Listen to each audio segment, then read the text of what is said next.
how can Arts for Autism help during this time? Because I know that you had the Autism Dance Day Challenge. That was great. So many people participated in that. You are doing some classes on Zoom. What's that schedule look like right now? So to your point of National Dance Day, that was great. I had way more videos than I had anticipated. So that was a fun way to get the families up and doing some fun movement activity. And after Right. that, when I saw so many people writing to me and saying, oh my God, this was so great for my family. It gave us something to do and something to laugh about and something different. I was like, you know what? Let me take this opportunity to do some online classes for my kids. So first I started with Right. YouTube. I recorded a bunch of videos, myself and Miss Lucia and Miss Ashley record some videos, and I uploaded those to YouTube and Instagram so that families and therapists, because even therapists are like, give me something to do, because now they went from being a Yeah, therapist in a school to like in the home for 6 hours. Like, what do you do for 6 hours? absolutely. So I put those up on there. Anybody could access them. And I got good feedback. There was a lot of parents and therapists telling me these videos are great. We got to get them moving, at least one song. It was awesome. So I was like, you know what? Right. It would be great to get them together and see each other on the platform dancing, even if it's 30, 40 minutes. So I brought back our Right. Saturday dance party. So every Saturday through Nice. Zoom at 11 a.m. Eastern time. And this is all ages. So I did like a mix of level 1 and level 2, all ages, all children, really. They do not even have to be on the spectrum to do it. It's a fun class. Right. I got all the moms involved. Some dads were involved too. It was fun. Um, Oh, wow. that's great. Great for our kids. We have that as an option. For now, it's for the month of April. Saturdays at 11 a.m. through Zoom. And then aside from that, I'm trying to give a lot of support to the families as well. And that Okay. support looks in different ways. We have a very good friend of mine. She is a Vixen instructor, which is like a dance fitness class for women Yeah. 18 and over. So it's an all ladies class. And it's a great way, to me, I see it as like a mom class, as a like time for yourself, lock yourself in a Right. room and let it out, sweat it out, twerk it out, all of it. So I almost see it Love like it. a spectrum dance therapy, but for adults, for the women Yes. in the family. And that's every Friday in April at 8 p.m. through Zoom as well. And Okay. and Diva is the instructor. I do not teach that class. Diva is the Okay. professional in that area, and she makes us work. And she also, her daughter is one of my students as well. So it's very near and dear to her heart. So she's donating her time to do those classes. And last but not least is the support for parents in educating themselves. And we are doing, starting this Tuesday, a training Tuesday. So that will be Okay. different topics every Tuesday in the month of April to give parents and therapists the opportunity, and family members the opportunity to learn about different things autism related. The first one this Tuesday will be about spectrum dance therapy. What are the moves? Why do we do them? How did it come up? What is it?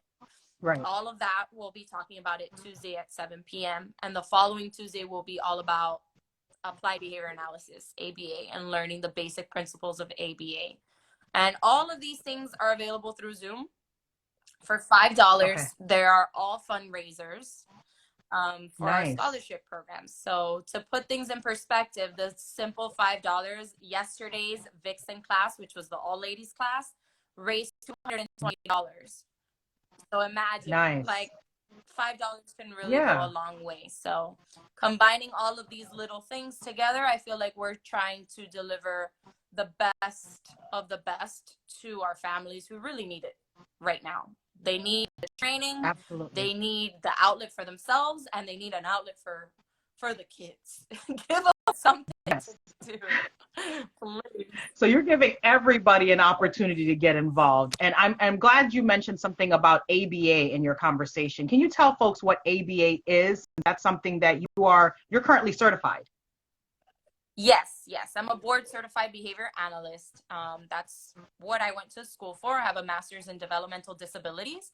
and I specialized in applied behavior analysis. And ABA is a science, and it is the most proven and effective form of therapy for kids on the spectrum. But ABA can be applied across the board to anyone. Does not necessarily have to be autistic. It's any age, any person, any able body, because we are modifying behaviors. And the main thing about ABA is you are teaching new skills, teaching individuals to acquire new skills in place of the problematic behaviors that you are doing. So it could be anywhere from somebody who wants to stop smoking to a child who needs to learn to speak. It's a whole, it covers a lot. ABA covers a lot. So I've done a presentation that kind of condenses it, because imagine this is something you get a master's degree in, so there's a lot of information in ABA, but kind of getting to the root of figuring out what are these problematic behaviors that a child might be engaging in, and how can we replace them with skills that are going to still get them to get the same result, but in a more socially acceptable way, in a more functional way, in a safer way. And that's pretty much it. And that's what I do. And that's my career is ABA. Aside from dance therapy, that's more of like my passion. And that's kind of, dance therapy was born from my experience with ABA and dance. And that's kind of like combining that is how spectrum dance therapy was even born. So there's a lot of crossover between what we do in dance and the principles of ABA. That's amazing. So again, we are on with Audrey Lynn Amadeo. She is the founder of Arts for Autism Foundation.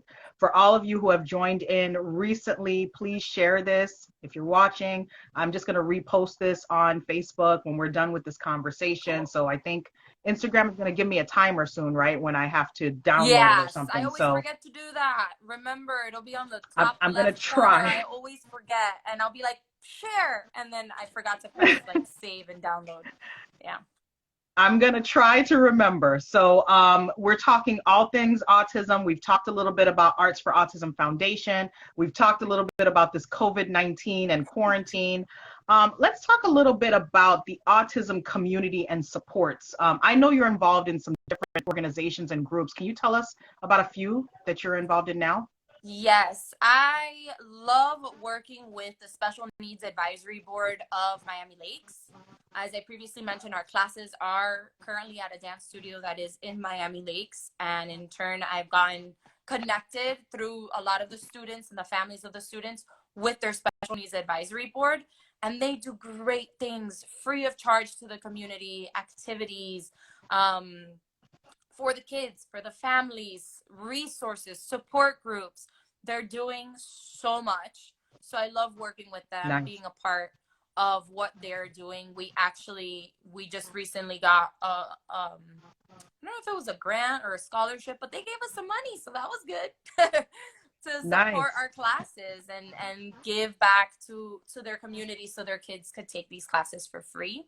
So I love working with them. I also love working with Hope for Autism. And that doesn't necessarily have to be for kids living in Miami Lakes. Hope for Autism is founded by a warrior mom, Mama Bear.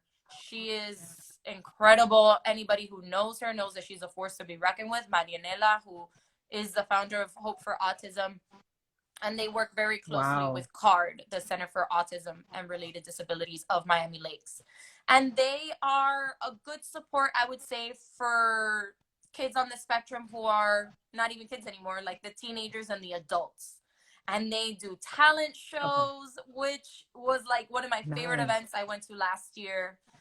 Talent shows, they do their gala, which is beautiful. We were just there actually right before all of this went down. It was the last event I went to before we were locked down. So Hope for Autism, CARD, and the Special Needs Advisory Board, I think, are great resources and do great things. So look them up. And a really fun resource that I would say every parent should download to get a good laugh and get the real the real would be to download the podcast and subscribe to the podcast of Disorderly Blondes, because these girls crack me up. Oh my gosh.